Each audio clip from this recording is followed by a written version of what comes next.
Okay. My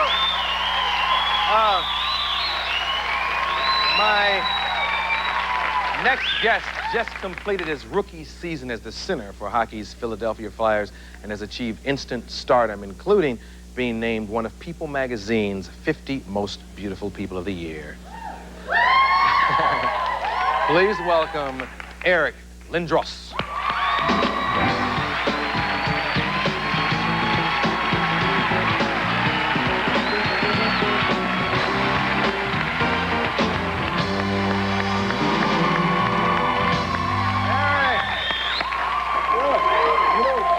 I was going to start this off by showing a montage of your play. And I figured the way people responded during the commercial, I didn't need to show them that. People who know hockey know you. As a matter of fact, my staff...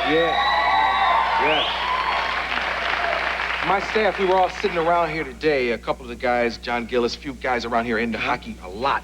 And they said if they had to start a team, unanimously, you were the guy they'd started with. Now, that's the ultimate compliment. Why do you think they say that? I really don't know. I guess I've always been part of really successful teams in the past. I've had a good time playing hockey, and I enjoy it. And I think that certain people can feed off one another, and I'd like to say that, you know, possibly, you know, sometimes they feed off me just as I would feed off others. So maybe that's sort of a source, a little bit of a source, maybe. They talked about your versatility, and they said something that I've only heard people say about Michael Jordan. They said you have no weaknesses. Now, obviously, you have some, but they said you have none. What do you think your weakness is? I think I've got a number of weaknesses. I mean, I don't shoot the puck like somebody like Brett Hall. I don't make plays like Wayne Gretzky, who took the Kings all the way.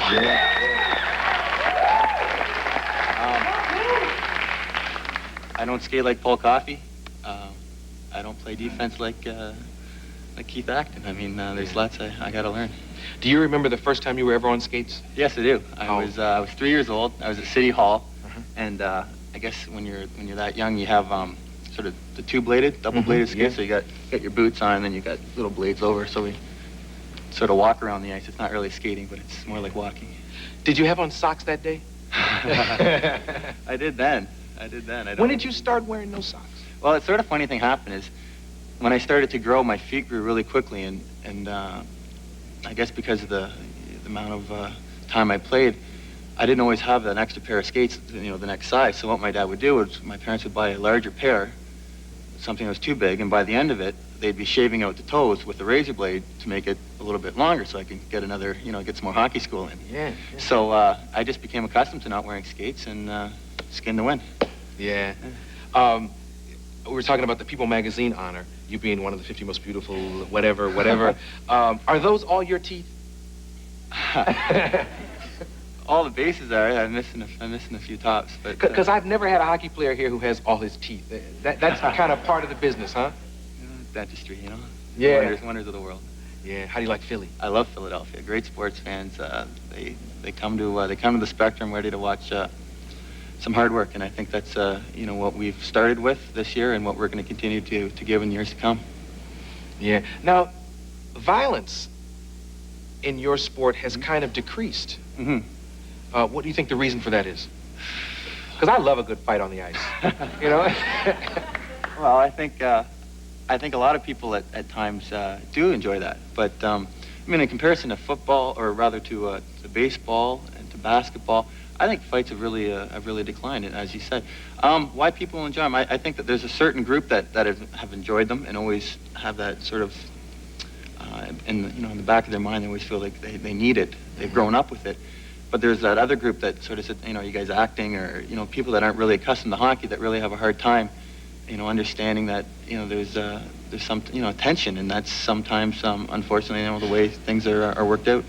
Yeah, I got to talk to your dad before the show, and he was athletically inclined as a young man. Yeah, he was. A lot of your talent probably comes from him. Yeah, both my parents. Yeah. Mom too? Yeah. Tell me about Mom. Well, she's pretty athletic. I think that she did a lot of track and field when she was younger.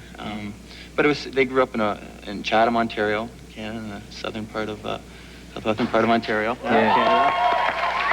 And you know, they really just didn't go on. My mom really didn't go on into university and things like that in athletics. She sort of stopped it then. But my dad, he played football at the University of Western Ontario in London, where I was born, and was drafted to the Edmonton Eskimos, and played hockey for Chicago Blackhawk organization in the minors. So he did his time. Well, I appreciate you stopping by, man. We've been waiting for this day. And all the hockey fans around the world love what you do. I mean, you were a star at such a young age. Well, not really. I think that things really took off when I was about 16 years old. Everything was sort of slow. I was growing. I was falling downstairs at school, and it was one of those awkward periods. And I don't know what happened. Something happened. 16. I just got my own apartment like last week. Yeah. 16. This is Eric, and we'll be right back. Thanks for coming.